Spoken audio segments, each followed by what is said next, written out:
Yes, we know, we spent an entire 6 minutes bitching about how Call of Duty maps suck.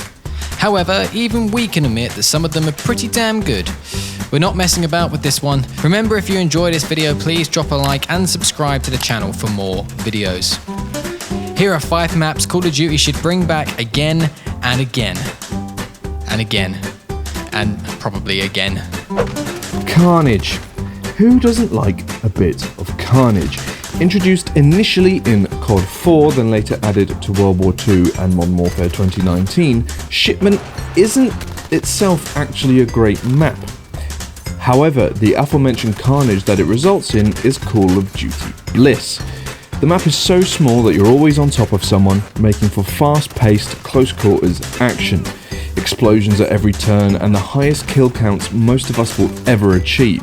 There's multiple routes around the map, giving you a deceiving amount of variety and elevation to gameplay. Objectives such as domination flags or hardpoint are well placed, and there's even a few hiding spots to take advantage of those killstreak rewards. Ah, beautiful death. Terminal doesn't need much of a write-up, as it has come back so many times since its initial debut in Modern Warfare 2.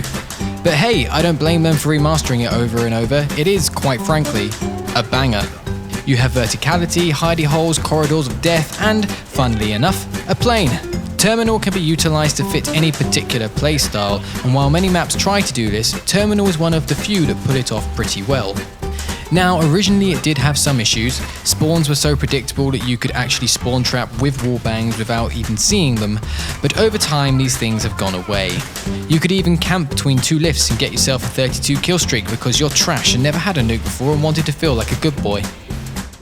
Now, time to talk about the most recent map on our list, Modern Warfare 2019's Shoot House. No matter your playstyle, this map will work in your favour. If you're a classic run and gunner, you can run literal rings around your opponent, or zigzag your way across the middle thanks to the return of the tried and tested 3-lane system.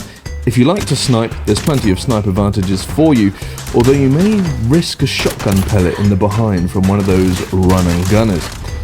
And there's even some great hiding spots for those pesky campers. You know who you are, you pricks. Of course, aesthetically, the map is also cool.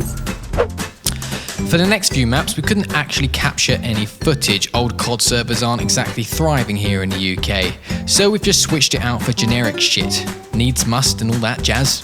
Favela is one of those maps that just sticks with you throughout time, and with every passing Infinity Ward game, I wonder when we will see its glorious scenery once more. Ironically, it comes from a campaign level that, when played on veteran difficulty, can only be described as an absolute cunt thistle. But adapted for multiplayer, it's definitely up there. Narrow, fast-paced alleyways, enemies popping out from every window and every corner, buildings to hide in, line of sight to snipe from. It's a Call of Duty player's paradise, and it's all set to the backdrop of a scunny side, well, favela, obviously. This map hasn't been seen properly since Modern Warfare 2, other than this DLC version from Ghosts we're showing you here, but, quite frankly, that should be punishable. Ask any Call of Duty player over the age of 14 what their favourite map of all time is, and the chances are they'll probably say highrise, largely for one reason: the crane. Trick shotters rejoiced as they jumped off the top of this monstrosity in an attempt to pull off a 360 throwing knife YY no scope, so sick that everyone will think they is bare cool innit and ting. I'm 27 and I just said that, but trick shocking aside, Highrise was a blast to play. It's a fast-paced map with slightly altered design structure to the rest of the bunch, bringing some variety into the mix. Huge open spaces with a shit ton of verticality to fight your way through, bookended with enclosed indoor areas with pathways to loop around and shoot people in the back of the face.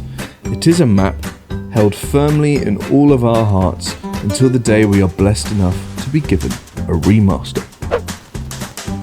Well, there you go, 5 maps to get your rock on. What maps are your favourites? Tell us in the comments below for a chance to be maybe featured in a future video.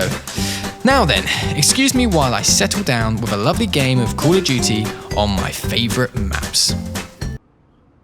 Oh, for fuck's sake. Every year comes a new Call of Duty installment, and with it a myriad of new maps to learn. Unfortunately, not all of these maps are good, or even worth remembering. So when the idea of remastered maps comes around, there is always a little bit of anal clenching. It's hard enough that I've got to learn new